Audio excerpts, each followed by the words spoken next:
Hello, and welcome to the History of Philosophy in India by Janardhan Ganeri and Peter Adamson, brought to you with the support of the King's College London Philosophy Department and the LMU in Munich, online at historyofphilosophy.net. Today's episode, Learn by Doing, Tantra. In this series, we've had the chance to dispel quite a few misconceptions about ancient Indian culture, that it offered only mysticism or religion, but no philosophy, that yoga is just a kind of gymnastic exercise, that the physical world is real, if you ask Advaita Vedantins, or alternatively that anything but the physical world is real, if you ask the Charvakas. But the word from ancient India most apt to provoke inaccurate associations is Tantra. In Western countries, the first and probably last idea people have about Tantra is that it has something to do with sex. In India itself, Tantra is nowadays often equated with black magic, nor has more detailed historical knowledge about tantric rituals and beliefs prevented it from being the object of disdain and mockery. A pioneering Indian scholar of classical Tantra in the 20th century explained the rationale for studying it as follows. Someone should take up the study comprising the diagnosis, etiology, pathology, and prognosis of the disease, so that more capable men may take up its treatment and eradication in the future. It would, however, be more helpful to think of Tantra as a tradition akin to yoga, in which philosophical ideas were put into practice. A wide range of rituals could enable the tantric practitioner to achieve liberation from suffering and oneness with the Absolute, not to mention performing such feats as seeing objects that are buried underground, flying and turning invisible. Again, the connection to magic may remind us of yoga, and like yoga, Tantra has appeared in many guises in different periods. Its literature spans the divides between the Hindu, Buddhist, and Jain traditions, and there were numerous varieties and schools even just of Hindu Tantra in the classical period. We're going to focus especially on Tantra in the context of Buddhism and on the religious tradition called Shaivism, that is, the worship of the god Shiva. Within that tradition, we'll especially be discussing the non-dual strand of Śaivite Tantra represented by Abhinava Gupta, who lived around the year 1000. You may remember him from our look at the Indian aesthetic theory of rasa. The more central aspects of Tantra are shared by both of these schools and other groups besides. At the risk of disappointing you, we must report that a fascination with ritualistic, spiritualized sex is not really one of them. We do have writings on this topic, including by Abhinava, but sexual practices were not the primary focus of classical Tantra. As we'll see later in this episode, even when such practices are discussed, there is more, or from a prurient point of view, less, going on than meets the eye. To quote a leading French scholar of Tantra, André Padoue, Abhinava is not to be confused with the Marquis de Sade. Instead, Tantra is characterized especially by its openness to participants of all classes, often both men and women, and by a range of concrete ritual practices. These include meditation, breath control, repetitive chants called mantras, the use of mandalas, the initiation of the practitioner by a guru who will serve as a spiritual guide. If none of that sounds particularly philosophical, this is because it is only a list of the external practices that manifest and assist in the practitioner's attempt to achieve wisdom and liberation. That idea is even conveyed by a traditional etymology of the word tantra, which originally meant simply a teaching or a document that sets out a teaching. Tantra spreads wisdom that saves us from ignorance and suffering. The syllable tan means spreads, and the syllable tra means saves. Chronologically speaking, tantric practices go back deep into the ancient past. The Upanishads already discussed the ritual formulas called mantras, including the central example of Om. Thus, the Chandogya Upanishad instructs us, one should venerate the high chant as this syllable, for one begins the high chant with Om. A man who utters this syllable with that knowledge enters this very syllable, the sound that is immortal and free from fear. As the gods become immortal by entering it, so will he. The same Upanishad also describes initiation with a guru, and you will remember from our look at these early texts how much stress they placed on the notion of breath. However, the first texts that one can classify as tantric in the full sense emerge around the 5th to 7th centuries AD, and especially within a strand of Hindu belief which worshipped Shiva. It would seem that the various tantric practices, like the recitation of mantras, were then borrowed from Shaivism by Buddhists. The Buddhist Tantric texts are rather sensitive on this point and propose an alternative history, ascribing to the Buddha the premonition that the rituals he originally prescribed would be later adopted by other schools. Meanwhile, a legend circulated among Hindus that Shaivism was the result of a curse designed to punish those who stopped learning the Vedas properly. Tantra was being diagnosed as a kind of illness long before the 20th century then. Even as its rituals were adopted across the spectrum of Indian belief systems, so writers from across that spectrum dismissed the same rituals as preposterous. No less a thinker than Vasubandhu, who we saw initiating Yogacara Buddhism, held that mantras are meaningless gibberish. And when you look at the mantras, you may feel that he had a point. Some of them do indeed consist of apparent nonsense syllables, each of which is called a seed. In other cases, one repeats a meaningful yet mysterious phrase over and over, like Hamza Soham, meaning I am that divine Hamza bird. Typical of this mantra is that it is a near palindrome, a common structure in the many formulas that circulated in Tantra. Tradition had it that there are 70 million of them. One standard practice was to begin and end a mantra with Om, or some other basic mantra, effectively enveloping the rest of the formula. Breath itself is said to be a kind of mantra, as one breathes in and out thousands of times over a single day. The symmetrical structure of these mantras, the way they mimic the outward and inward movement of breath, is a clue to their underlying philosophical rationale, the theory that underlies this particular ritual form and is considered the key to its success. We are told that recitation of mantras without knowledge is like casting seed upon barren stone. That is why initiation with a guru is needed. He shares the mantra with the practitioner and reveals its meaning. We are not gurus, and this podcast is no substitute for an initiation rite, but we can still tell you something about the meaning of mantras in general terms. As suggested by the palindromic structure, mantras evoke the cyclical production of things, in the first instance, the outgoing and subsequent return of the entire universe. Here, we might think back to our earlier discussion of world cycles. Robert Yell has thus written, "The belief in the efficacy of mantras is reinforced by their imitation of the natural order. They should be seen not as gibberish like baby talk or birdsong, but rather as poetic language that symbolizes the world and even the very origin of the world." A culmination of this way of thinking about mantra comes with Kashmir Shaivism, and especially the work of Abhinavagupta. As so often, an important further source would be a commentary on his work, in this case by the 13th century exegete Jayaratha. Though their extensive writings do not seem to have had much impact on actual religious practice in Kashmir, they do offer something of a high watermark for philosophical reflection about Tantra. Among other things, Abhinava sets out a sophisticated theory about the production of language, in which the generation of words represents, or is even identical with, the generation of the entire universe. To understand his views on this, we will need first to say something about his cosmology and the principles from which his universe is generated. Or we should rather say principle in the singular. Shaivism had long before Abhinava been a monotheistic sect, indeed among the first Indian belief systems to endorse a single divine principle. Their principle, or god, was of course Shiva, who is identified as a pure, ineffable consciousness which experiences permanent bliss.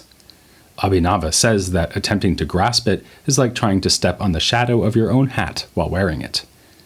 Thus far, the theory sounds a bit like Advaita Vedanta, and this strand of Shaivism is likewise called non-dual, in distinction from the Siddhanta variety of Shaivism.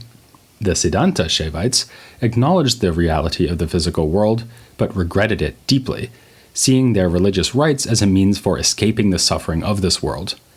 For Abhinava and other non-dual Shaivites, the point is instead to free ourselves of the ignorance that makes us think we are distinct from the divinity that is Shiva, who can also be called spirit, consciousness, self, and so on. While it would not be inaccurate to label this as a kind of monism, it is a kind of monism that is compatible with a complex cosmology. According to Abhinava, the universe as we experience it arises because of a vibration of self-awareness, which expresses itself in a threefold way as consciousness, will or desire, and cognition. This can occur only because Shiva, a male god, is one with the female god Shakti, who represents energy. As the punning motto of the non-dual Shaivites has it, without Shakti, Shiva would be a corpse, Shava. Thanks to the energy and self-directed activity brought by Shakti, consciousness does not remain inert, but goes forth to show itself as our multifarious empirical world. Yet all the things we see in this world are in truth one with the divine. The goal of the tantric practitioner is to realize his or her own identity with God by engaging in rituals that represent, or again, in some sense are just identical with, the process of the unfolding of all things from Shiva Shakti. Which brings us back to our mantras and the question of language. Shiva is also called the Supreme Word, a source of all language, but as yet without articulation or expression. This Supreme Word begins to manifest itself as the aforementioned initial vibration of creative energy and self-awareness. As Jayarata puts it in his commentary on Abhinava, when the Supreme Word wishes to appear externally, yet without producing the multiplicity associated with the process of what expresses and what is expressed, since the light of pure consciousness still prevails there, she is called the seeing or the visionary, and she is a form of the subject who sees. We might think of this as a moment when a thought is entertained mentally all at once, without yet spelling it out in words. And in fact, Abhinava compares it to the flash of understanding posited by the grammarian Bhartrihari, in which a sentence's meaning is grasped in a single moment. At a further stage, articulated language is rehearsed mentally before being spoken aloud and thus fully expressed. Abhinava claims that there must be such a stage in the production of language, since otherwise children would never be able to learn to speak, nor would mutes be able to comprehend the words of others. Language is given forth from the human speaker in stages, emerging slowly from the body through its centers of energy, the famous chakras. Within each person, the origin is at the base of the spine, where power is coiled like a snake. Coiled translates the name of the goddess Kundalini, who is also responsible for the evolution of the phonemes from the simpler unspoken primordial word at the level of self-awareness. One text says that Kundalini is made of will, cognition, and action, effulgent, endowed with the properties of created things. She creates the garland of letters divided into 42, and when she divides into 50 the garland of the 50 phonemes, and with these phonemes she brings forth in succession the gods and the other things. So what we have here is a rich fusion of cosmology with philosophy of mind and language. It is important that, as we keep hinting, the production of the world is not merely symbolized by the production of language, but actually is linguistic, the universe being, as they say, pervaded by sound. So, cosmic evolution can be mapped onto the Sanskrit alphabet, which constitutes words. Those three initial moments in Shiva's emergence into self-awareness, consciousness, will, and cognition, are connected to the three short vowels, A, I, and U. Vowels are associated with Shiva as the male principle, while consonants are the female analog, an idea that is sometimes set forth even more concretely. Vowels are like the male seed, consonants like the womb. We can think of a single syllable, like Om, or really any combination of vowel and consonant, as representing the two aspects of the first principle, the mating and hence unity of Shiva and Shakti. Perhaps this would have been Abhinava's explanation of another passage in the ancient Chanda Yoga Upanishad: as the leaves of a book are bored through by a pen, so all words are bored through by Om. This gets us finally to the theme of sexual union and reproduction. As we've said, this theme plays a far more minor role in tantric literature than you might have expected. Sexual rituals are in fact only one aspect of a more general strand within Tantra called Kaula, in which a variety of shocking practices were endorsed. These ranged from sexual activities like adultery, incest, and group sex, to the consumption of oft-forbidden things like wine and meat, and even the drinking and eating of urine and excrement. In a passage that conveys Kaula Tantricism's apparent goal of being as scandalous as possible, we read the following advice about liberation. Inserting his organ into his mother's womb, pressing his sister's breasts, placing his foot upon his guru's head, the practitioner will be reborn no more. It did not take long for some tantric authors to insist that such advice is to be glossed as symbolic and allegorical. In this case, incest with the mother may mean the mind's awareness of the base of the body, the pressing of the sister's breasts a focus on the heart and throat, and the foot upon the guru's head, meditation on the brain. Such allegorical explanations notwithstanding, it is unsurprisingly a much discussed question to what extent the shocking so-called left-handed practices were actually carried out. No doubt it varied widely. Some presumably took the advice literally and others symbolically, while still others thought that both levels of meaning were relevant. Bearing out the possibility of merely symbolic interpretation, some works spell out the true meaning of coded terminology, sometimes called twilight language. Either way, there is general agreement across Tantra that we can achieve spiritual aims through the body, correcting what might have been seen as an unwarranted asceticism within both Hinduism and Buddhism. One sign of this is that Tantra did not demand renunciation. Unlike a Buddhist or Jain monk, a Tantric practitioner could remain a householder.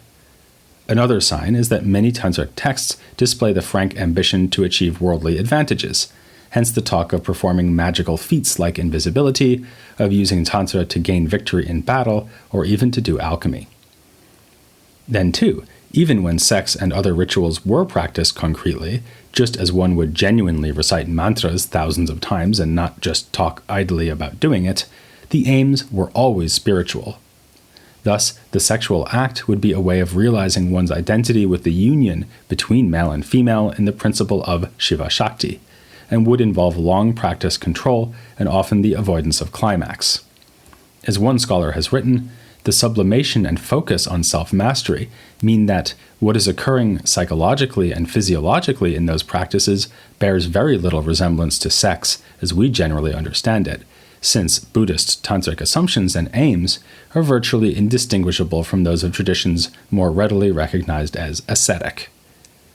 It may seem paradoxical that such lofty spiritual aims should be pursued through a focus on bodily powers and experiences, but as Abhinava says, the body should be seen as full of all the paths, composed of all the divinities, and thus must be made an object of contemplation, of adoration, and of the rites of fulfillment. This is perhaps the key philosophical idea of Tantra. Especially in its non-dual Śaivite version, Tantra privileges pure consciousness as a first principle of all things, taking the empirical and bodily realm to be the outward manifestation of that principle. We are told to focus on and engage in worldly activities that are structurally identical to the workings of self-directed consciousness and its production of all things, notably the production of language in the form of mantras. Thereby, we can remove the otherwise impermeable veil that screens us from realizing our identity with the Absolute. It is no wonder that, in due course, when Islam came to India, Tantra was seen as congenial to Sufism. We might draw a further parallel to mysticism in medieval Christianity or Kabbalah within Judaism. The latter offers particularly strong resonances in the form of an alphabet-based cosmology, with the 10 letters, or sephirot, structuring a derivation of all things from an ineffable divine principle, the deployment of erotic language, and in so-called prophetic Kabbalah, even the chanting of apparently meaningless syllables. In none of these cases are we dealing with an irrationalism that competes with rational philosophical thought, but rather with attempts to show how philosophical ideas could be put into practice. It has been said that, while the master logicians like Dignaga or Dharmakirti were devising hair-splitting arguments to interpret the world as a void entity, Tantric ideas captured the heart of Buddhism through the back door. In fact, though, the Tantric authors, both Buddhist and Hindu, had their own philosophical theories and hair-splitting distinctions. It's just that this was not enough in their view. We must marry abstract understanding to practical action, recognizing that everyday things, even supposedly vulgar and despised things, reflect and instantiate the structures of primordial reality. Sometimes you need to learn by doing. As we've said, Tantra was a phenomenon that cut across the intellectual divides of ancient India. Soon, we'll be talking about the relations between that culture and the world outside India. But first, we want to consider another pervasive issue that arises in pretty well all the traditions we've looked at in this podcast series. Like Tantra or yoga, it is something that will leap to mind for most people when they think of ancient Indian religion and philosophy: attitudes towards non-human animals. It was widely considered wrong to eat them, which is why the consumption of meat was one of the shocking left-handed tantric practices. Was this perhaps because Indians believed in reincarnation, so that by tucking into a steak, they might be eating a deceased family member? With any luck, this question will whet your appetite for the next episode, an interview with Amber Carpenter about animals in classical Indian thought, here on The History of Philosophy in India.